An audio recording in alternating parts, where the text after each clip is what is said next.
Morning बच्चों। कैसे हैं आप सब लोग? होप सो स्वस्थ होंगे। तो चलिए जी, जो हमारी इको ऑनर सेमेस्टर 2 की जो क्लासेस चल रही हैं स्टैटिस्टिक्स की, आज मैं उसकी पहली क्लास बच्चों आपके सामने लेके आया हूं। तो दो बेसिक क्लासेस मैंने आपको स्टैटिस्टिक्स जो कि सेमेस्टर 1 से रिलेटेड थी, वो ऑलरेडी मैं आपके साथ डिस्कस कर चुका हूं। वो दोनों क्लासेस बहुत ही इफेक्टिव हैं बच्चों, आप एक बार उनको जरा गो थ्रू करिए। उसका रीजन है, वहां पे आपको बताया गया है कि सेमेस्टर 1 में आपने किस लेवल पे बेसिक स्टैटिस्टिक्स पढ़ना चाहिए था फॉर द सेमेस्टर 2। तो आज की जो मेरा लेक्चर 1 है आपकी सीरीज में, स्टार्ट करते हैं। सबसे पहले तो वही बेसिक एक बार जरा सिलेबस डिस्कस कर लेते हैं। आपके सिलेबस में मेरे बच्चों 4 यूनिट्स हैं। सबसे पहली यूनिट्स है sampling distribution of a statistics. तो sampling distribution of a statistics को अगर मैं थोड़ा सा 2 मिनट में डिफाइन करूं, तो यहाँ पे 3 टर्म का हमने इस्तेमाल किया हुआ है। सैम्पलिंग डिस्ट्रीब्यूशन ऑफ स्टैटिस्टिक्स, है ना। सैम्पलिंग का मतलब होता है कि आपने किसी भी पॉपुलेशन के कुछ पार्ट्स पर, that is called the sample, work करना है। डिस्ट्रीब्यूशन का मतलब होता है प्रोबेबिलिटी बिहेवियर, और स्टैटिस्टिक्स एक तरीके का रैंडम वेरिएबल होता है जिस पे आपको वर्क करना है। तो डिटेल डिस्कशन हम करेंगे, बट एक रफली आइडिया आपको दे रहा हूं। एस्टिमेशन का मीनिंग होता है मेरे बच्चों, जो आपने ऊपर काम किया है यूनिट नंबर 1 में, वो आपको एस्टिमेट करना है, अनुमान लगाना है उसके बारे में। क्योंकि बहुत बार स्टैटिस्टिक्स में मेरे बच्चों ऐसा होता है कि आप एग्जैक्ट इंफॉर्मेशन प्रोवाइड नहीं कर सकते, तो आप क्या करते हैं, उसको आप एस्टिमेट करते हैं। ठीक है, आपने अनुमान लगाया सेकेंड यूनिट में। फिर वो जो इन अनुमान आपने लगाया, हम उसको इन्फेरेंस करते हैं। इन्फेरेंस मतलब आपने जो अनुमान लगाया होगा वो किसी साइंटिफिक थ्योरी के अकॉर्डिंग ही आपको वो अनुमान लगाना है जो आपने ऊपर लगाया है। फिर जो लास्ट आता है आपका, that is testing of hypothesis. Testing of hypothesis means जो अनुमान आपने ऊपर लगाया है with some scientific rule, is this acceptable और not, this is checked in the theory of testing of hypothesis. तो जो अनुमान ऊपर आपने लगाया वो एक्सेप्टेबल है या एक्सेप्टेबल नहीं है, इस चीज का जो डिस्कशन होता है मेरे बच्चों, वो हम टेस्टिंग ऑफ हाइपोथेसिस की यूनिट में करते हैं। बिल्कुल सिंपल है, कोई प्रॉब्लम नहीं है। तो चलिए जी, विदाउट वेस्टिंग द टाइम हम लोग टॉपिक डिस्कस करते हैं। आपका जो यूनिट का नाम है sampling distribution of A statistic. ठीक है, sampling distribution of a statistics. इसमें मेरा सबसे पहला जो टॉपिक है 5.3, यहां से स्टार्ट होता है आपका यूनिट। टॉपिक है स्टैटिस्टिक्स एंड देयर डिस्ट्रीब्यूशंस। तो मेरे बच्चों, स्टैटिस्टिक्स एंड देयर डिस्ट्रीब्यूशंस पे अभी 2 मिनट बाद बात करेंगे। सबसे पहले हम कुछ बात करते हैं सैंपल्स के ऊपर। सैंपल्स क्या होते हैं? सैंपल्स होते हैं collection of some elements of a population. Population का मतलब होता है मेरे बच्चों, जितना भी कलेक्शन हो सकता है आपके पास, that is called the population. ठीक है, लेकिन जब भी हम पॉपुलेशन पे कोई काम करते हैं तो दो बड़ी प्रॉब्लम्स होती है। कभी कभी तो पूरी पॉपुलेशन को आप एनालाइज कर ही नहीं सकते हैं। कभी कभी पॉपुलेशन को एनालाइज कर तो सकते हैं, बट वो एक वेरी टिपिकल टास्क होती है, मतलब उसमें कॉस्टिंग बहुत ज्यादा आ सकती है या और कोई प्रॉब्लम्स इन्वॉल्व हो सकती है। तो दो बड़े रीजन होते हैं जब मैं पॉपुलेशन को स्टडी नहीं करना चाहता या नहीं कर सकता। ठीक, जब आप सेमेस्टर 1 में पढ़ रहे थे तो हमने एक टर्म का इस्तेमाल किया था कि स्टैटिस्टिक्स में हम किसी भी डाटा को एनालाइज करते हैं। आज उस डाटा को मैं पॉपुलेशन बोल रहा हूं, और एनालाइज करने का मतलब था सेंट्रल वैल्यू निकालना, डिस्पर्जन निकालना, स्क्यूनेस निकालना और कुर्टोसिस निकालना। लेकिन पूरी पॉपुलेशन को एनालाइज करना कभी कभी प्रॉब्लम क्रिएट करता है, हम लोग नहीं कर सकते। तो इन दिस केस हम लोग क्या करते हैं, सैंपल्स को एनालाइज करते हैं to estimate, to define the population. समझ गए? सैंपल पे हम वर्क करेंगे, ना कि पॉपुलेशन पे वर्क करेंगे। और जब हमारा वर्क कंप्लीट हो जाएगा तो हम बोलेंगे यही कि जो रिजल्ट मेरे सैंपल के बेसिस पर आया है, this is corresponding to the population also, but वो एस्टिमेशन होगा, अनुमान होगा। ठीक, तो सबसे पहले डिस्कस करते हैं सैंपल्स के बारे में। सैंपल दो टाइप के होते हैं, एक होता है ऑब्जर्व सैंपल और एक होता है रैंडम सैंपल। ये बहुत मेन टॉपिक है मेरे बच्चों, इसीलिए पहले आपको समझा रहा हूं। जैसे मान लीजिए मेरे पास एक पॉपुलेशन है जिसके अंदर सपोज कैपिटल एन ऑब्जर्वेशंस है, ठीक। शायद आपने देखा होगा या सुना होगा, मैं किसी भी पॉपुलेशन से अगर मैं एक सैंपल लेता हूं, स्मॉल एन यूनिट्स का एक सैंपल लेता हूं, तो सैंपल बहुत सारे तरीकों से लिए जा सकते हैं। एक तरीका होता है सैंपल लेने का simple random sample without replacement. कैसा होता है? SRSWOR, simple random sampling without replacement. Without replacement का मतलब है कि जो यूनिट एक बार सैंपल में सेलेक्ट हो जाएगी, आप दोबारा उसको पॉपुलेशन में पुट नहीं करोगे विदाउट।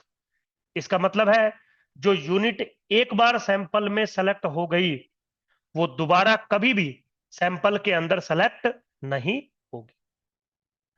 ज्यादा सैंपलिंग पे वर्क नहीं कर रहा हूं क्योंकि sampling is not my topic, but एक बेसिक आइडिया आपको दे रहा हूं। तो अगर कोई आपसे पूछे कि मान लीजिए मेरे पास एक पॉपुलेशन है जिसमें कैपिटल एन ऑब्जर्वेशंस है और स्मॉल एन ऑब्जर्वेशंस आपको कलेक्ट करनी है, तो कितने पॉसिबल वेज हो सकते हैं, कितने पॉसिबल सैंपल्स बन सकते हैं विदाउट रिप्लेसमेंट?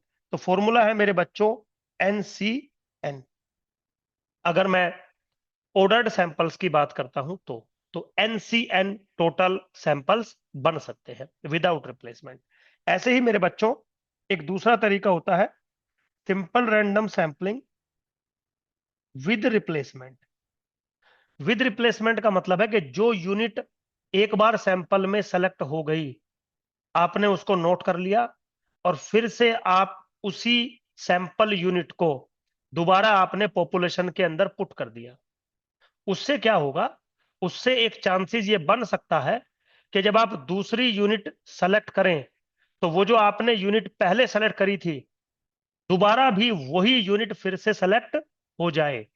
तो एक यूनिट सैंपल के अंदर कई बार रिपीट भी हो सकती है। विदाउट रिप्लेसमेंट में कई बार रिपीट नहीं हो सकती। तो डिफरेंस है दोनों में। अब यहां पे आता है कि सर अगर मैं सैंपलिंग करता हूं विद रिप्लेसमेंट, तो टोटल कितने सैंपल बनेंगे? टोटल सैंपल बनेंगे मेरे बच्चों N⁴N। इतने टोटल सैंपल बनेंगे।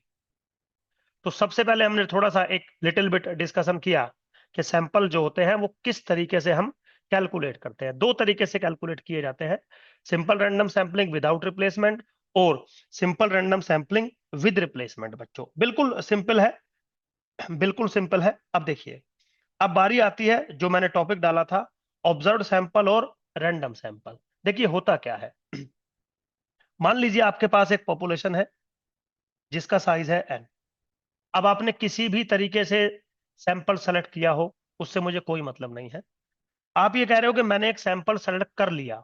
जब आप सैंपल सेलेक्ट करोगे तो X1 X2 up to dot dot XN, ये आप कह रहे हो कि मैंने सैंपल सेलेक्ट कर लिया। तो ये जो ऑब्जर्वेशन है X1 X2 XN, दे प्योरली ऑब्जर्व्ड वैल्यू, क्योंकि आप इनको ऑब्जर्व कर चुके हैं। इनके बारे में आपको पता है कि X1 की वैल्यू ये है, X2 की वैल्यू ये है, XN की वैल्यू ये है। So this is one observed sample. ठीक है। अब मेरा क्वेश्चन ये है कि कोई दूसरा बच्चा अगर होता और उससे कहा जाता कि बेटा आप एक सैंपल सेलेक्ट करिए, तो क्या जरूरी है यही सैंपल जो आपके सामने लिखा है वही मिले? नहीं। हो सकता है कोई बच्चा यहां से, दूसरा बच्चा कोई दूसरा सैंपल सेलेक्ट कर ले, सपोज Y12 YN। ये भी सैंपल हो सकता है। क्यों हो सकते हैं? क्योंकि NCN सैंपल्स आप सेलेक्ट कर सकते हो विदाउट रिप्लेसमेंट के केस में, N⁴N सेलेक्ट कर सकते हो विद रिप्लेसमेंट के केस में। तो अब आपको तो पता नहीं है आपने कौन सा सैंपल सेलेक्ट किया है। अगर आपको ये पता है कि मैंने यही सैंपल सेलेक्ट किया है, मैं कर चुका हूं, तो ये ऑब्जर्व्ड सैंपल है। बट अगर आपको ये नहीं पता है कि जितने भी सैंपल सेलेक्ट किए जा सकते थे, उनमें से कौन सा सैंपल आपने सेलेक्ट किया है, this sample is called random sample, जिसको हम रिप्रेजेंट करते हैं capital X1 capital X2 dot dot capital XN।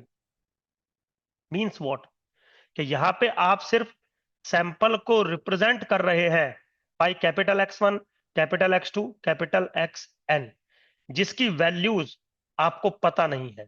That's why this is a random sample. In future this sample may be this one, this sample may be this one और any other. तो random sample का मतलब होता है random values.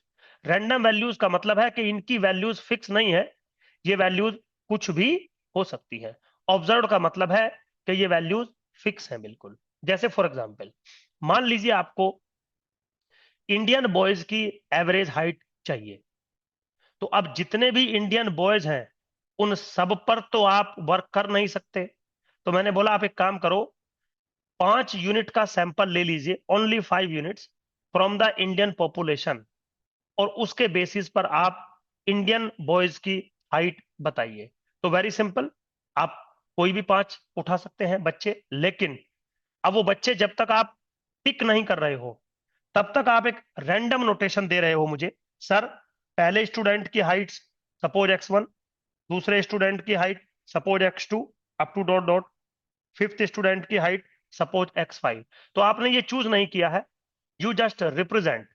तो that's why this is a random sample. अगर आप choose कर लेते कि सर पहले बच्चे की हाइट थी 5 फुट 3 इंच, दूसरे की थी 5 फुट 1 इंच, तीसरे की थी 5 फुट 2 इंच, फिर थी 5 फुट 7 इंच, 6 फुट 1 इंच, तो ये क्या है? ये भी सैंपल है 5 ऑब्जर्वेशन का, बट ये ऑब्जर्व्ड सैंपल है। समझ गए? ऑब्जर्व मतलब इनकी वैल्यूज मुझे पता है। ये जो सैंपल है 5 ऑब्जर्वेशन का, ये रैंडम सैंपल है। X1 की वैल्यू मुझे पता नहीं है, कुछ भी हो सकती है। So that's why X1 will take value randomly, X2 will take value randomly, X5 will take value randomly. So that's why this sample is called random sample. तो सबसे पहले तो आप डिफरेंस समझिए कि रैंडम सैंपल में और ऑब्जर्व सैंपल में क्या डिफरेंस होता है, उसके बाद आगे चलते हैं। क्लियर? चलिए अब आगे चलते हैं मेरे बच्चों। जो मेरा मेन टॉपिक है दैट इज स्टैटिस्टिक। अब स्टैटिस्टिक्स होता क्या है वो तो बाद में बात करेंगे, होता क्यों है पहले ये बात समझिए आप। देखिए, सेमेस्टर 1 में मैंने आपको पढ़ाया था कि स्टैटिस्टिक्स का मतलब होता है डाटा को एनालाइज करना। डाटा 2 टाइप के हुआ करते थे, फ्रीक्वेंसी डाटा और प्रोबेबिलिस्टिक डाटा। प्रोबेबिलिस्टिक डाटा का मतलब हुआ करता था रैंडम वेरिएबल, ठीक है। हम उसको एनालाइज करते थे। एनालाइज करने का मतलब था कि आप उसकी एक्सपेक्टेड वैल्यू निकालेंगे, वेरिएंस निकालेंगे, स्क्यूनेस निकालेंगे, कुर्टोसिस निकालेंगे, 4 चीजें निकालेंगे, ठीक है। सिंपल था बिल्कुल। जैसे फॉर एग्जांपल, पिछली क्लास में मैंने आपको बताया था कि अगर मान लीजिए x फॉलो करता है suppose exponential theta, for example, ये सेमेस्टर 1 में बात चली थी, x फॉलो एक्सपोनेंशियल थीटा। तो ये क्या है? ये एक प्रोबेबिलिस्टिक डाटा है या ये एक रैंडम वेरिएबल है। शायद आपको पता होगा यहां पर x लाइज बिटवीन 0 to ∞ होता है। इसका जो डेंसिटी फंक्शन होता है, प्रोबेबिलिटी फंक्शन जो होता है, वो थीटा इंटू e⁻⁻θx होता है। यहाँ पे जो थीटा होता है वो एक पैरामीटर होता है। पैरामीटर मतलब एक अननोन कांस्टेंट होता है जिसकी वैल्यू क्या बनेगी आप ये नहीं बता सकते, लेकिन इतनी गारंटी होती है कि उसकी वैल्यू 0 और ∞ के बीच में कुछ भी हो सकती है। ना तो 0 होगी और ना तो नेगेटिव होगी, वेरी सिंपल। लेकिन जब ये बात चली थी कि सर एक्सपोनेंशियल पॉपुलेशन को एनालाइज करिए, तो मैंने अपने पिछले लेक्चर में आपको बताया भी था कि एक्सपेक्टेशन जो बनेगी वो 1/θ बनेगी, और जो वेरिएंस ऑफ एक्स बनेगा वो 1/θ² बनेगा। सिमिलरली स्क्यूनिस भी बना सकते हो, सिमिलरली कुर्टोसिस भी आप बना सकते हो। अब मेरे बच्चों अगर आप यहाँ पे गौर से देखें, आपको एक्सपेक्टेशन यानी कि सेंट्रल वैल्यू पता हो जाएगी अगर आपको थीटा पता है तो, आपको वेरिएंस ऑफ एक्स पता हो जाएगा अगर आपको थीटा पता है तो। बट थीटा आपको एक्चुअली पता नहीं है। थीटा है parameter, a constant which is unknown, but you not know, है ना? आपको पता नहीं है इसके बारे में।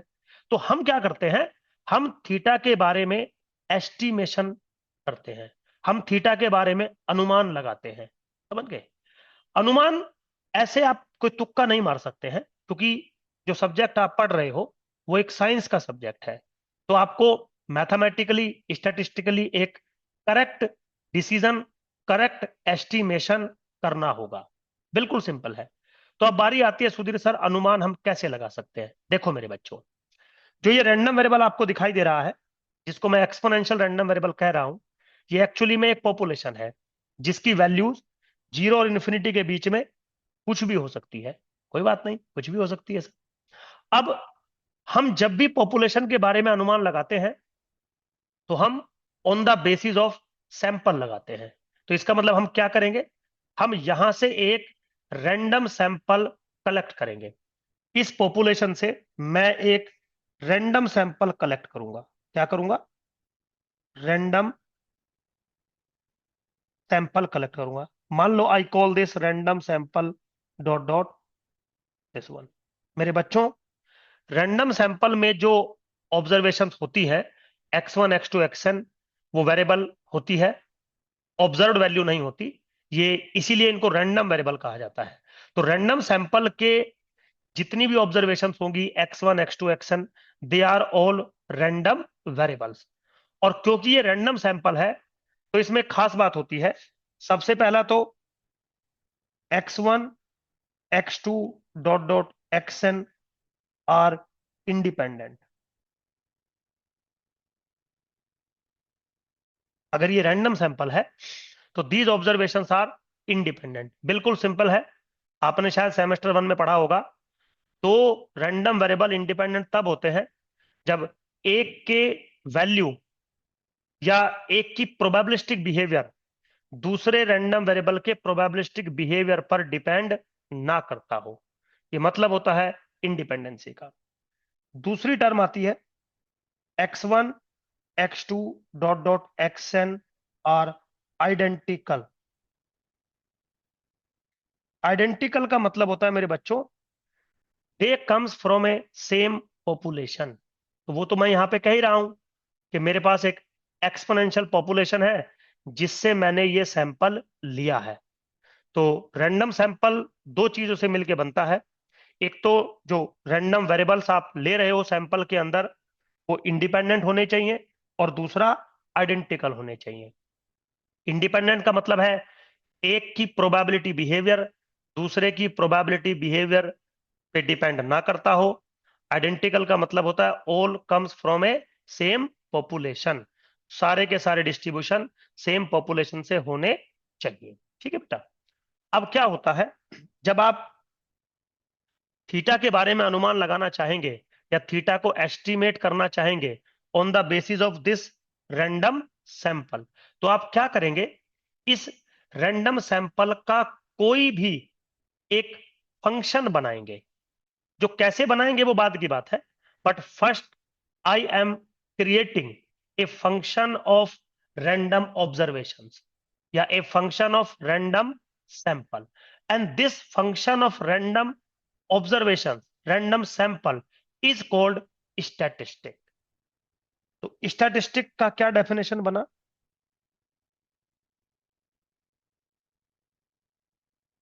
Any function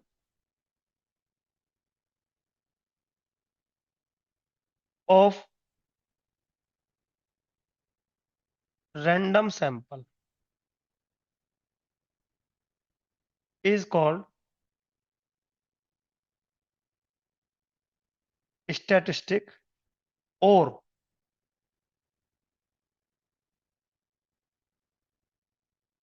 estimator.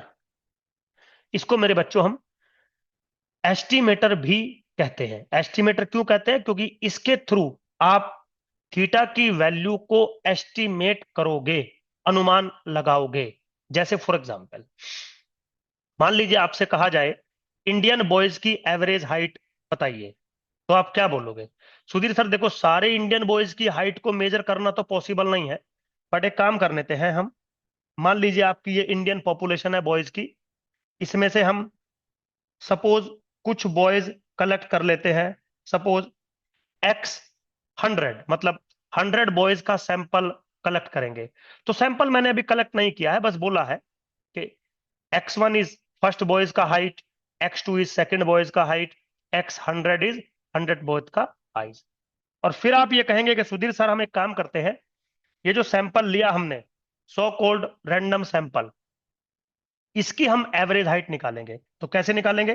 सैंपल का मीन बनाओगे which is equal to 1/100 summation I goes from 1 to 100 xi. So basically this is what? This is a function of sample observation. This is a function of random sample. आ गया x बार, और ये जो x बार है इससे आप estimate करना चाहते हैं इंडियन बॉयज की एवरेज हाइट को, आप समझिए। लेकिन अब यहां पे एक प्रॉब्लम है, ये जो x बार है ये तो अपने आप में एक रैंडम वेरिएबल बनेगा, और अगर ये रैंडम वेरिएबल बनेगा तो अकॉर्डिंग टू रूल ये कुछ कुछ वैल्यूज ले सकता है, डिफरेंट डिफरेंट। क्यों ले सकता है समझाता हूं। ये जो आपने एक फंक्शन बनाया इसकी वैल्यू क्या मिलेगी आपको, ये इस बात पर डिपेंड करेगा कि आपने सैंपल कौन सा सेलेक्ट किया है। भाई बहुत बड़ी पॉपुलेशन थी, उसमें से 100 यूनिट का आपने एक सैंपल सेलेक्ट करना है। कितने सैंपल सेलेक्ट कर सकते हो सर? बहुत सारे कर सकते हैं। तो जब बहुत सारे करोगे तो क्या सारे सैंपल्स का सैंपल मीन सेम आएगा? नहीं सर, डिफरेंट डिफरेंट आएगा। तो मान लीजिए वो डिफरेंट डिफरेंट आएगा, x1 bar, x2 bar, up to dot dot xm bar. For example different different sir sample mean हो सकता है। तो मेरे बच्चों जो ये कैपिटल एक्स बार आप बना रहे हैं which is an estimator of your average height, this will take different values, this will take different values with some probability, with some probability। obviously बात है जो x बार है वो x1 बार वैल्यू लेगा, x2 बार वैल्यू लेगा, xm बार value लेगा, suppose for example. तो क्या सबकी वैल्यू लेने की प्रोबेबिलिटी सेम रहेगी? नहीं सर। तो क्या मुझे इसका प्रोबेबिलिटी बिहेवियर निकालना चाहिए? Yes, sir. Now, this probability behavior of x bar is called the distribution of x bar या distribution of statistics। तो जो पहला टॉपिक था मेरे बच्चों वो ये था कि आपका स्टैटिस्टिक होता क्या है और क्यों होता है। तो स्टैटिस्टिक से हम लोग क्या करते हैं, किसी भी पॉपुलेशन के पैरामीटर को एस्टिमेट करते हैं। क्या करते हैं? किसी भी पॉपुलेशन के पैरामीटर को हम एस्टिमेट करते हैं। किस बेसिस पर एस्टिमेट करते हैं? सर पॉपुलेशन से एक सैंपल लेते हैं, उस सैंपल का कोई फंक्शन बनाते हैं। वो फंक्शन कैसे बनाया जाता है ये हम अगली क्लासेस में, अगली यूनिट्स में डिस्कस करेंगे आपके साथ। बट फिलहाल एक फंक्शन बनाते हैं। जैसे पॉपुलेशन का मीन अगर आपको एस्टिमेट करना है तो सैंपल का मीन बना लीजिए। तो पहले सैंपल लिया, अब यहां पे जो अभी मैं सैंपल ले रहा हूं वो मेरा एक रैंडम सैंपल है, तो मुझे पता नहीं है सैंपल ऑब्जर्वेशन क्या बनेगी, बस मैंने एक रैंडम सैंपल बना दिया। और उनका जो भी फंक्शन बनेगा जिसको मैं स्टैटिस्टिक्स कह रहा हूं, सो बेसिकली मैथमेटिकली ये एक रैंडम वेरिएबल के तरीके से ही काम करेगा। तो मेरे बच्चों बिल्कुल सेम सिनेरियो पर हम वर्क करते हैं। अब जैसे ही आपका सैंपल मीन, पॉपुलेशन के मीन को सपोज मैं म्यू से डिनोट कर रहा हूं, इसको एस्टिमेट करने लग जाएगा, तो जितना भी पॉपुलेशन को एनालाइज करने के लिए पैरामीटर चाहिए, जहां पर भी म्यू आपको चाहिएगा वहीं पर आप एक्स बार का इस्तेमाल करके पूरी पॉपुलेशन को एनालाइज कर सकते हैं। तो फिलहाल मेरे बच्चों बात ये थी कि आप स्टैटिस्टिक या एस्टिमेटर क्यों बनाना चाहते हैं। सर हम इसलिए बनाना चाहते हैं क्योंकि हमें पॉपुलेशन को एनालाइज करना था। पॉपुलेशन को एनालाइज करने के लिए उसका जो पैरामीटर है वो हमें चाहिए, जो मिल नहीं सकता, जो कैलकुलेट नहीं हो सकता, वो एस्टिमेट हो सकता है on the basis of sample observation. और on the basis of sample observation का मतलब है कि आप उस सैंपल ऑब्जर्वेशन का एक फंक्शन बनाइए जिसके थ्रू आप पैरामीटर को एस्टिमेट करेंगे। बट आप ये कह रहे हैं कि सर जो फंक्शन हम बनाएंगे वो कन्फर्म एक रैंडम वेरिएबल बनेगा, क्योंकि ये जो फंक्शन बन रहा है वो रैंडम सैंपल के कोरस्पॉन्डिंग बन रहा है। और जब आप उसमें किसी पर्टिकुलर ऑब्जर्व्ड सैंपल की वैल्यू डालोगे तो वो कन्फर्म एक वैल्यू लेगा, like small x1 bar, small x2 bar या small xm bar. So these are the values of the capital x bar, these are the value of the estimator. और obviously इसका कोई ना कोई प्रोबेबिलिटी बिहेवियर भी होगा, that is P X bar. तो कहीं ना कहीं जो आपका स्टैटिस्टिक्स या एस्टिमेटर होता है वो एक रैंडम वेरिएबल के तरीके से मेरे बच्चों काम करता है। तो अब तक हमने दो तीन बातों पे फोकस किया कि रैंडम सैंपल क्या होता है और ऑब्जर्व्ड सैंपल क्या होता है। ठीक, फिर टेस्ट स्टैटिस्टिक्स या एस्टिमेटर क्या होता है और क्यों होता है। एस्टिमेटर का बहुत बड़ा रोल है when we analyse the population. अब मेरे बच्चों सारा खेल ये आता है कि सर जो आपने एक्स बार बनाया, सबसे पहले तो उसकी वैल्यू आपको कैसे पता चली, ये क्या वैल्यूज बनेगी, और दूसरा उसका प्रोबेबिलिटी बिहेवियर जिसको आप डिस्ट्रीब्यूशन कह रहे हैं, आपको ये कैसे पता चला। और दूसरा पॉइंट मेरे बच्चों, यहां पे आपको ये भी मेंशन करना पड़ेगा कि आप जो सैंपल ले रहे थे वो simple random sampling with replacement है या विदाउट रिप्लेसमेंट है। इन जनरल हम विद रिप्लेसमेंट पर काम करते हैं, क्योंकि जब आपका सैंपल विद रिप्लेसमेंट होता है तभी आपका सैंपल आईआईडी बनता है। आईआईडी मतलब रैंडम सैंपल मतलब इंडिपेंडेंट एंड आइडेंटिकली डिस्ट्रीब्यूटेड बनता है। आपको समझाया था मैंने, है ना। इंडिपेंडेंट एंड आइडेंटिकली डिस्ट्रीब्यूटेड बनता है जब वो विद रिप्लेसमेंट होता है। तो जब तक ना बोला जाए कि सैंपल विदाउट रिप्लेसमेंट लिया गया है, तब तक मान के चलेंगे कि हम विद रिप्लेसमेंट ले रहे हैं। ठीक है, चलिए, खैर कोई प्रॉब्लम नहीं है। तो मेरे बच्चों थोड़ा हम आगे अगर चलें तो मेरा अगला जो टॉपिक है वो है deriving A sampling distribution of a statistics. तो जो आपने स्टैटिस्टिक्स बनाया, जैसे अभी आपने बनाया था सैंपल मीन, उसका सैंपलिंग डिस्ट्रीब्यूशन मतलब प्रोबेबिलिटी बिहेवियर आप कैसे फाइंड करेंगे। मेरे बच्चों इसके दो रूल हैं, एक है प्रोबेबिलिटी रूल और एक है सिमुलेशन एक्सपेरिमेंट। बिल्कुल सिंपल है, लेकिन इन जर्नल जो साइंटिफिक माना जाता है वो है प्रोबेबिलिटी रूल।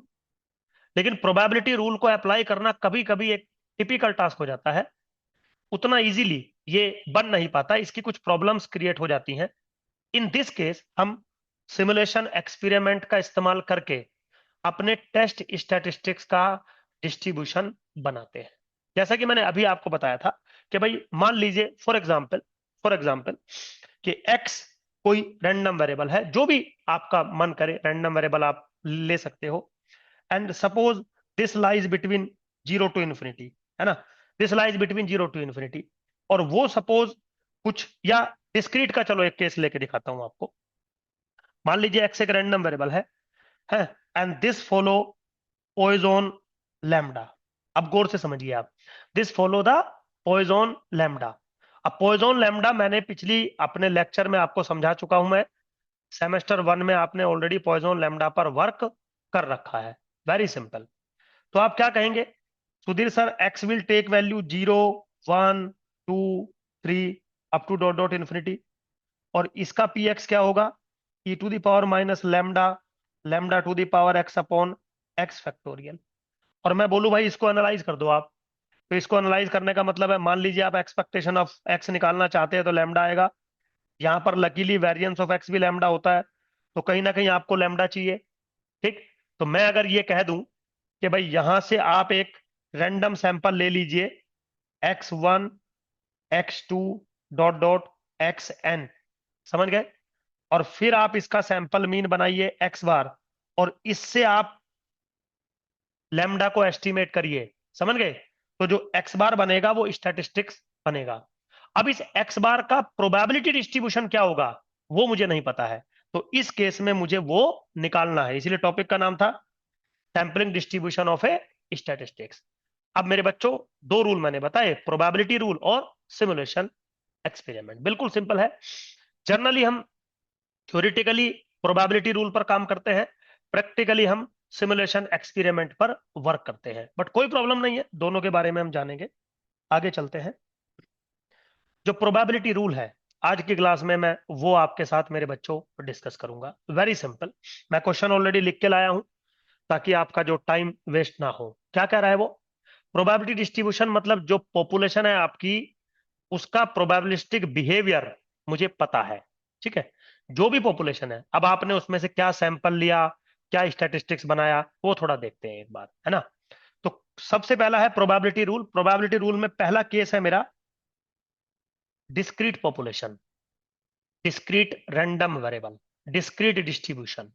अब जैसे ही मैंने टर्म का इस्तेमाल किया डिस्क्रीट रैंडम वेरिएबल, तो आप समझ गए होंगे कि मैं जो रैंडम वेरिएबल लेने जा रहा हूं वो काउंटेबल वैल्यूज लेगा, आइदर काउंटेबली फाइनाइट और काउंटेबली इनफाइनाइट। चलिए कोई प्रॉब्लम नहीं है। तो यहां पे मैंने काउंटेबली फाइनाइट वैल्यू ली है। क्या कह रहा है? Let us define a population या एक random variable x having the values 1 2 3। तो रैंडम वेरिएबल मेरा 3 वैल्यू ले रहा है, 1 2 3। चलिए, विद कोरस्पॉन्डिंग प्रोबेबिलिटी 0.1 0.4 0.5 रेस्पेक्टिवली। मतलब एक्स रैंडम वेरिएबल है, वो 1 वैल्यू लेगा, इसकी प्रोबेबिलिटी है 0.1। 2 वैल्यू लेगा, इसकी प्रोबेबिलिटी है 0.4। 3 वैल्यू लेगा, इसकी प्रोबेबिलिटी है 0.5 respectively. If we take a sample of size 2, अगर हम 2 यूनिट का सैंपल लें, find the distribution of sample mean. Simple है बिल्कुल, है ना? अब आपको तो पता है नहीं कि भाई वो जो 2 यूनिट का सैंपल है वो क्या है, आपको तो पता नहीं। तो सबसे पहले आपने लिखा एक रैंडम सैंपल। अब बी केयरफुल, रैंडम सैंपल है x1 x2, ये है रैंडम सैंपल। क्योंकि आपको पता नहीं है कि वो जो 2 यूनिट का सैंपल आप लेना चाहते हो वो क्या है, तो मैंने रिप्रेजेंटेशन दे दिया x1 x2। So basically this is a random sample.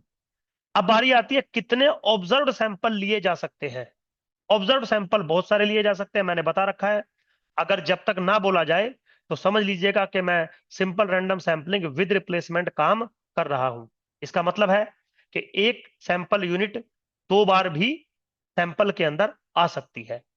तो टोटल जो मेरी ऑब्जर्वेशन है 1 2 3 है पॉपुलेशन के अंदर। 2 यूनिट का सैंपल लेना है, तो कितनी पॉसिबिलिटीज हो सकती हैं? देखिए बच्चों, सिंपल है।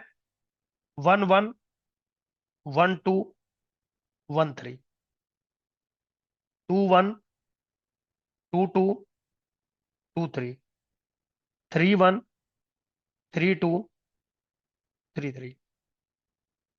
ये ऑब्जर्व सैंपल्स की पॉसिबिलिटीज हो सकती है ना? Be careful. फिर से x1 x2 जब मैं लिख रहा हूं ये भी एक सैंपल है, but this is a random sample. जब मैं 1 1 लिख रहा हूं ये भी एक सैंपल है 2 यूनिट का, but this is a observe sample. जब मैं 1 2 लिख रहा हूं ये भी एक सैंपल है, but this is an observe sample. तो ये जो 9 सैंपल यहां पे लिए गए हैं, 9 सैंपल्स, ये ऑल पॉसिबिलिटीज हैं ऑफ ऑब्जर्व सैंपल्स की। और रैंडम सैंपल तो एक ही होता है, x1 कोमा x2। ठीक। अब जो आपको सैंपल का मीन कैलकुलेट करना है, x बार, तो ये भी रैंडम वेरिएबल है, ये आपका स्टैटिस्टिक है, ये आपका एस्टिमेटर है। चलिए, अब x बार की वैल्यू क्या हो सकती है अगर पहला सैंपल सेलेक्ट हुआ होगा तो पहले सैंपल कैसे मैंने मान रखा है, 1,1, तो सैंपल का मीन भी 1 बनेगा, बन गया। लेकिन सैंपल का मीन जब 1 बनेगा, इसके चांसेस कितने हैं, इसकी प्रोबेबिलिटी कितनी है? सर, सैंपल का मीन तब 1 बनेगा जब x1 भी 1 वैल्यू लेगा और x2 भी 1 वैल्यू लेगा। और क्योंकि x1 x2 दोनों इंडिपेंडेंट है, तो जब x1 पहली 1 वैल्यू लेगा, इस बात की प्रोबेबिलिटी डज नॉट इफेक्ट जब x2 1 वैल्यू लेगा। कोई इफेक्ट नहीं पड़ना है।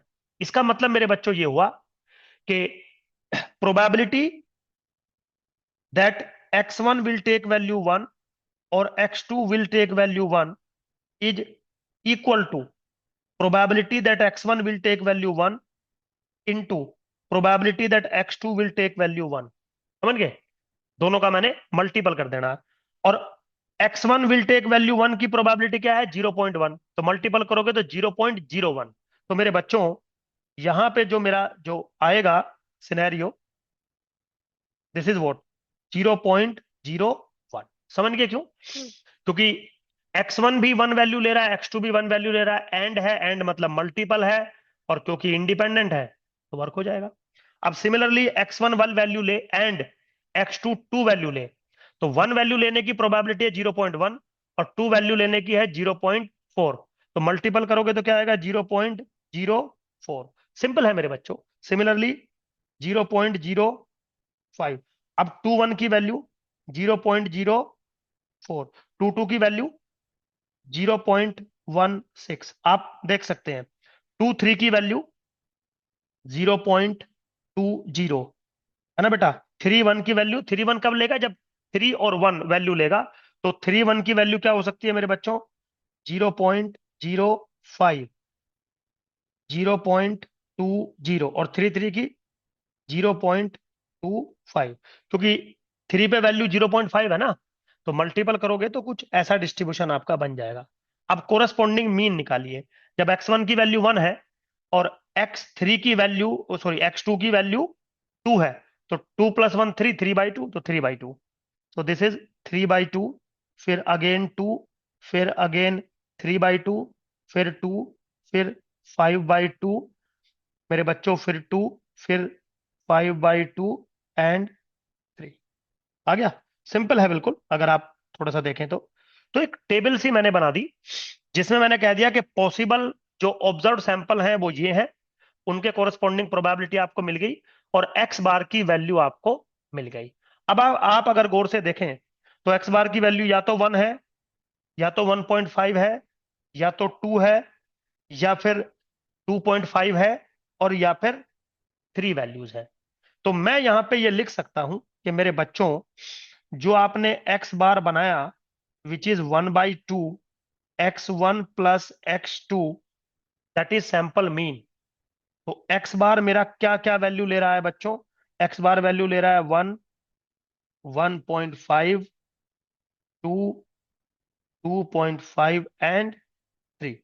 लेकिन अब आप एक चीज समझिए, जो x1 वैल्यू ले रहा है वो एक ही जगह पे ले रहा है, तो यहीं पे उसकी प्रोबेबिलिटी आएगी, और वो प्रोबेबिलिटी कितनी है? 0.01। तो P ऑफ एक्स बार अगर निकाला जाए तो 0.01 मेरा प्रोबेबिलिटी मुझे मिलेगा। अब जो दूसरी वैल्यू है 3/2, दैट इज 1.5, वो दो जगह पे है।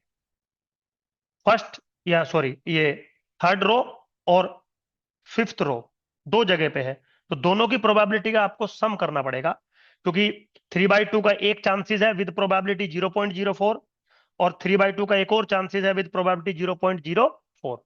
तो या तो पहला कॉम्बिनेशन बन जाए या तो दूसरा कॉम्बिनेशन बन जाए, और लगा है इसका मतलब प्रोबेबिलिटी ऐड होगी। तो 1.5 वैल्यू लेने की 0.08। ठीक है बेटा। फिर सिमिलरली 2 पे 0.26, 2.5 पे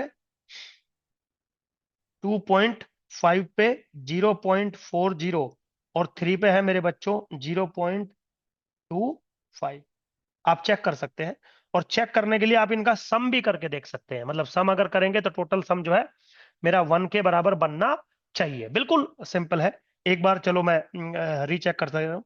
0.01, 0.28, 0.26, 0.40, 0.25, इतना 10 प्लस 26, 1, 3, इतना 1, 1 बन रहा है एग्जैक्टली, कोई प्रॉब्लम नहीं है। तो यहाँ पे क्या आ गया कि जो आपका टेस्ट स्टेटिस्टिक्स आपने बनाया था विच इज सैंपल मीन, उसकी जो वैल्यूज है वो है 1, 1.5, 2, 2.5 and 3, and the corresponding values is this one. Now this is the sampling distribution of x bar by the probability method, क्योंकि मुझे जो पॉपुलेशन थी मेरी ओरिजिनल, उसके प्रोबेबिलिस्टिक बिहेवियर के बारे में जानकारी थी, तभी मैं ऐसा कर पाया। अदरवाइज मैं ऐसा नहीं कर सकता था, फिर मुझे सिमुलेशन का इस्तेमाल करना पड़ता। बट यहाँ पे मामला एकदम सिंपल है, बिल्कुल सिंपल। मैंने क्वेश्चन लिया है अभी, जब मैं आपकी बैक एक्सरसाइज जो है, जितने भी उसमें टफ क्वेश्चन होंगे, सारे के सारे मेरे बच्चों में आपके साथ डिस्कस करूंगा। लेकिन क्वेश्चंस आप जितने मर्जी टफ सॉल्व करिए, जैसे मर्जी करिए, सबसे मेन चीज है कॉन्सेप्ट को समझिए। उससे भी मेन चीज है कि आप ये कॉन्सेप्ट समझ क्यों रहे हैं, कोई ना कोई लॉजिक होगा आपके पास। तो बहुत छोटी छोटी सी कभी कभी मैं आपके साथ बातें करता हूं कि इसका ये यूज है इसलिए बनाया, रैंडम सैंपल है इसलिए ऐसा कह रहा हूं, विद रिप्लेसमेंट है, विदाउट रिप्लेसमेंट है। तो इन सब चीजों का आपको मेरे बच्चों ध्यान रखना है। तो चलिए जी, ये मेरा केस 1 था बच्चों, जो कि डिस्क्रीट पॉपुलेशन पे था या डिस्क्रीट रैंडम वेरिएबल पे था। अब है मेरा कंटिन्यूअस पॉपुलेशन पे। बिल्कुल सिंपल है। कंटिन्यूअस पॉपुलेशन मतलब कंटिन्यूअस रैंडम वेरिएबल। ठीक है। अब कंटिन्यूअस रैंडम वेरिएबल कहते ही आप समझ गए होंगे, सर एक ऐसा रैंडम वेरिएबल आप डिफाइन करेंगे जो दो पॉइंट्स के बीच की सारी वैल्यू लेता होगा, और उसका प्रोबेबिलिटी डेंसिटी फंक्शन आपको पता होगा। उसके बाद हम कुछ काम करेंगे। तो मैंने बहुत फेमस केस लिया है मेरे बच्चों, एक्सपोनेंशियल लैम्डा। तो वो कह रहा कि एक पॉपुलेशन है that is continuous population which is exponential lambda. तो अभी मैंने बताया था, सबसे पहले तो X lies between 0 to ∞, okay, lambda which is a parameter 0 to ∞, and the density function of this is lambda into e to the power minus lambda X. Simple हो गया। पॉपुलेशन वेल डिफाइंड है। वो कह रहा है कि यहां से आप एक रैंडम सैंपल लीजिए 2 यूनिट्स का। तो मान लो वो रैंडम सैंपल है x1 कोमा x2। अब क्योंकि ये आईआईडी है, क्योंकि रैंडम सैंपल है, तो आप क्या कहोगे, सुधीर सर x1 भी फॉलो करेगा एक्सपोनेंशियल लैम्डा को, और x2 भी फॉलो करेगा एक्सपोनेंशियल लैम्डा को। गौर से समझिए। और ये दोनों के दोनों आपस में इंडिपेंडेंट होंगे। ठीक है बेटा, ये दोनों के दोनों आपस में इंडिपेंडेंट होंगे। ले लिया। अब जो वो टेस्ट स्टैटिस्टिक्स बना रहा है टी, वो क्या बना रहा है, x1 प्लस x2। चलिए, इस बार मैंने सैंपल का मीन नहीं बनाया, इस बार मैंने बना दिया सैंपल का सम। सपोज टी, मीन भी बना सकते हैं, जो आपका दिल करे वो बनाइए, मुझे कोई दिक्कत नहीं है। तो सबसे पहले मेरा सवाल है कि ये जो टी आपने बनाया सैंपल का सम, अब आपको इसका सैंपलिंग डिस्ट्रीब्यूशन निकालना है। मतलब आपको ये बताना है कि ये किसको फॉलो करेगा, इसका डिस्ट्रीब्यूशन क्या होगा। तो चलिए जी बताते हैं कैसे। अब कंटिन्यूअस का केस है। सबसे पहले तो क्योंकि x1 और x2 दोनों लाइज बिटवीन 0 to ∞ है, तो सबसे पहले मैं क्या ये कह दूं कि जो t है वो लाइज बिटवीन 0 to ∞। यस, क्योंकि किसी भी रैंडम वेरिएबल का डिस्ट्रीब्यूशन या प्रोबेबिलिस्टिक बिहेवियर बताने के लिए दो चीज बतानी पड़ती है आपको। एक तो उसकी वैल्यूज क्या है, और दूसरा उसका प्रोबेबिलिटी बिहेवियर क्या है। समझ गए। तो सबसे पहले तो हमने वैल्यूज बता दी, 0 to ∞, जो भी आप सम ले रहे हो वो 0 to ∞ बनेगा। अब सेकंड है इसका प्रोबेबिलिटी डेंसिटी फंक्शन निकालना। क्यों? क्योंकि कंटिन्यूअस रैंडम वेरिएबल है तो डेंसिटी फंक्शन निकलेगा, अगर डिस्क्रीट रैंडम वेरिएबल होता तो मास फंक्शन निकलता। मेरे बच्चों, इसके बहुत सारे तरीके होते हैं, जो मुझे अच्छा लग जाए मुझे कोई प्रॉब्लम नहीं है। तो चलिए, मैं यहां पर टी का सबसे पहले सीडीएफ निकालूंगा, कुमुलेटिव डिस्ट्रीब्यूशन फंक्शन। पिछली क्लास में मैंने आपको बताया भी था कुमुलेटिव डिस्ट्रीब्यूशन फंक्शन। उसका एक बेनिफिट है, अगर कुमुलेटिव डिस्ट्रीब्यूशन फंक्शन मुझे मिल गया तो मैं उसका डेरिवेटिव करके, समझ गए, मैं उसका डेरिवेटिव करके PDF, probability density function calculate कर सकता हूं। सिंपल है बिल्कुल। तो चलिए जी निकालते हैं। तो सीडीएफ को आपको पता है ऐसे डिनोट करते हैं, F T T. Now this is what, probability that capital T is less than equal to small T. ये सब रूल्स मैं पिछली क्लासेस में आपके साथ डिस्कस कर चुका हूं। Now this is what, probability that x1 plus x2 is less than equal to T. बिल्कुल ठीक है, टी की वैल्यू मैंने डाल दी। Now you can say that this is equal to, you can say that this is equal to probability that x2 is less than equal to T minus x1। अब जैसे मर्जी लिखिए। अब अगर आपको मतलब कोई भी प्रॉब्लम आपको मेरे अकॉर्डिंग होनी नहीं चाहिए, समझ गए। आप ऐसे भी लिख सकते थे x1 is less than equal to T minus x2, जैसे मर्जी लिखिए। बस आपको एक चीज का ध्यान रखना है कि x1 और x2 दोनों रैंडम वेरिएबल हैं, उनकी जो वैल्यू है, सम की वैल्यू, x1 प्लस x2 की जो सम की वैल्यू है वो t से बड़ी नहीं होनी चाहिए। तो ऑब्वियसली बात है, अगर दोनों पॉजिटिव हैं और sum less than equal to T है, तो वो इंडिविजुअली भी less than equal to T ही होंगे। ऑब्वियसली बात है। तो यहां पे मेरे बच्चों दो वेरिएबल हैं, एक x1 है और एक x2 है। ये दोनों के दोनों रैंडम वेरिएबल हैं और टी कोई नंबर है। ठीक। अब आप एक चीज को गौर करिएगा, जब भी दो वेरिएबल होते हैं तो उनमें से एक फ्री वेरिएबल होता है और एक डिपेंडेंट वेरिएबल होता है। मतलब एक की वैल्यू आप फ्रीली कुछ भी चूज कर सकते हो, दूसरे की वैल्यू इस बात पर डिपेंड करेगी कि आपने पहले वाली की वैल्यू चूज क्या की है। तो जो भी आपका दिल करे फ्री वेरिएबल रखिए, जिसको आप इधर लेके जाते हैं वो हमेशा फ्री वेरिएबल होता है। तो मैंने एक सेकंड के लिए मान लिया कि जो मेरा x1 है वो फ्री वेरिएबल है, तो ऑब्वियसली बात है x2 डिपेंड करेगा। तो सबसे पहले लिमिट हमेशा फ्री वेरिएबल की आती है। तो कैसे लिख सकता हूं मैं इसकी limit, now this can be written as integration x1 goes from 0 to t। अब x1 from goes from 0 to t क्यों हुआ? क्योंकि x1 जो रैंडम वेरिएबल है वो 0 to ∞ के बीच में है, तो वो 0 से वैल्यू लेगा। अच्छा, t से बड़ी उसकी वैल्यू हो नहीं सकती, क्योंकि दोनों का sum less than equal to T है। ये रहा, दोनों का sum less than equal to T है। तो x1 जो कि कुछ भी वैल्यू ले सकता है बट 0 to t हो गया। अब दूसरे वेरिएबल की बारी आती है। दूसरा वेरिएबल जो होगा x2, वो 0 से लेके t माइनस x1 के बीच में रहेगा। क्यों रहेगा? अब आप समझिए, x2 मेरा 0 से चलेगा क्योंकि x2 भी 0 से इन्फिनिटी के बीच में है, लेकिन इन दोनों का क्योंकि sum less than equal to t है, तो जो x1 वैल्यू लेगा वो t में से कम हो जाएगी, t में से माइनस हो जाएगी, और x2 बस मैक्सिममली उतने तक वैल्यू ले सकता है। तो x2 कहां तक वैल्यू ले सकता है? 0 से लेके t माइनस दिस वन। ठीक है। अब क्योंकि x1 और x2 इंडिपेंडेंट रैंडम वेरिएबल हैं, तो ना x1 की प्रोबेबिलिटी का x2 पे कोई फर्क पड़ना, ना x2 की प्रोबेबिलिटी का कोई फर्क पड़ना। तो यहां क्या हो जाएगा? Density function of x1 into density function of x2 dx1 और dx2। ये आपको मैंने पिछली क्लास में बताया था कि कैसे हम कंटिन्यूअस के केस में प्रोबेबिलिटी को आइडेंटिफाई करते हैं। चलिए, एरिया अंडर द कर्व होता है, तो probability area under the curve हमने कर दिया। अब मेरे बच्चों, इसको सोल्व करने की बारी है। सोल्व कैसे करोगे? देखिए, x1 की वैल्यू 0 से t, x2 की वैल्यू 0 से t minus x1। F of x1 क्या है? एफ ऑफ x1 का प्रोबेबिलिटी बिहेवियर यही रहेगा जो x का है। ये देखिए लिखा हुआ भी है, x1 का, x2 का। तो कैसे लिखूंगा मैं इसको? This is lambda into e to the power minus lambda x1 into lambda into e to the power minus lambda x2 into dx1 dx2। अब आपका काम है इसको सोल्व करना। सिंपल है बिल्कुल, कोई रॉकेट साइंस नहीं है। अगर आपने ये मान लीजिए सोल्व कर दिया, तो सोल्व करने के बाद आपको सीडीएफ मिल जाएगा कैपिटल टी का, उसका डेरिवेटिव करेंगे आपको पीडीएफ मिल जाएगा है। चलिए सोल्व करते हैं। सबसे पहले तो मेरे बच्चों, मैंने लैम्डा स्क्वायर बाहर ले लिया, integration with x1 goes from 0 to t। अब x1 वाली जो टर्म है वो x2 के इंटीग्रेशन से बाहर ले सकते हो आप। तो कैसे ले सकते हो मेरे बच्चों?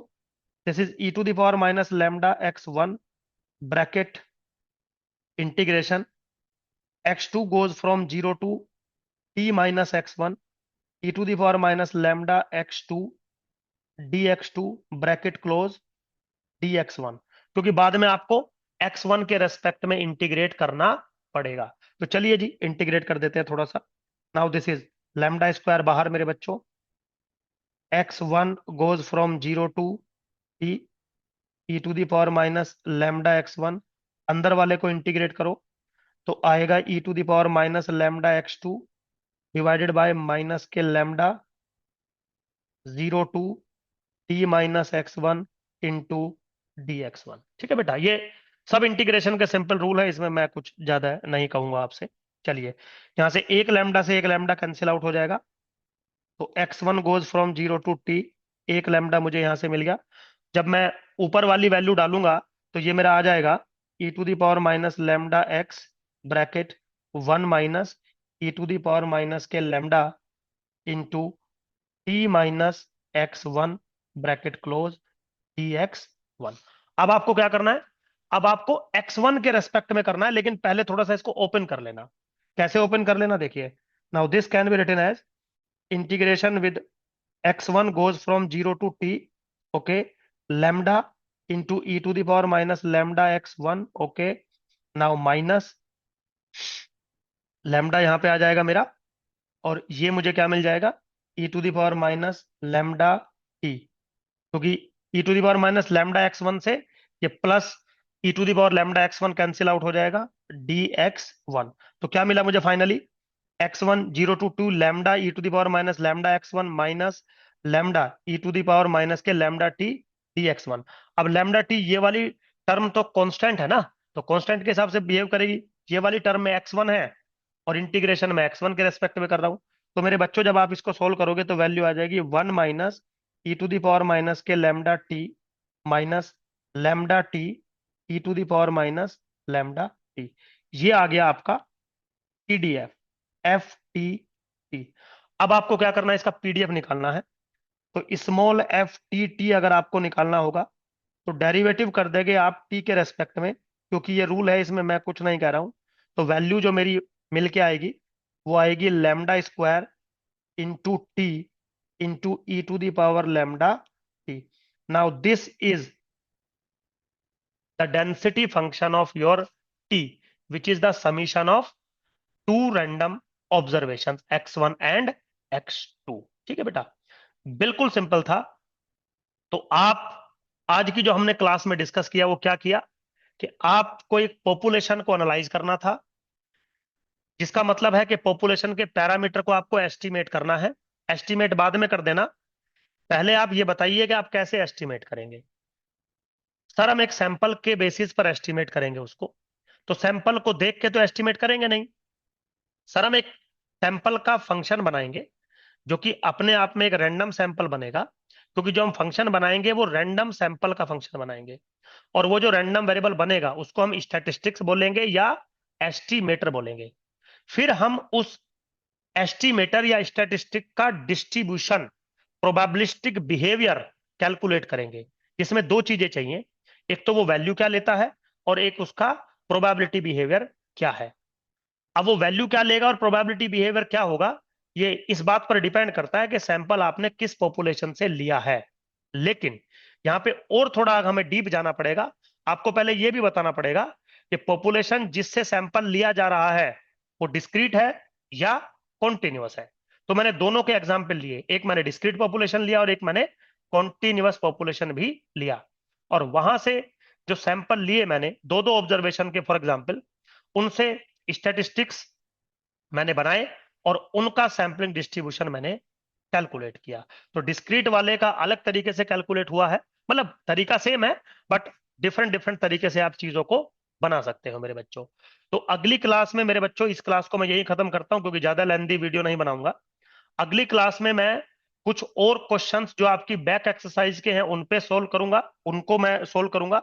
और जो दूसरा मेरा मेथड था भाई, एक तो प्रोबेबिलिस्टिक मेथड था, जो दूसरा मेथड मेथड था सिमुलेशन एक्सपेरिमेंट, हम लोग बच्चों इस पर भी काम करेंगे। चलिए, थैंक यू वेरी मच मेरे बच्चों। होप सो आपको समझ में आया होगा क्या पढ़ा रहा हूं।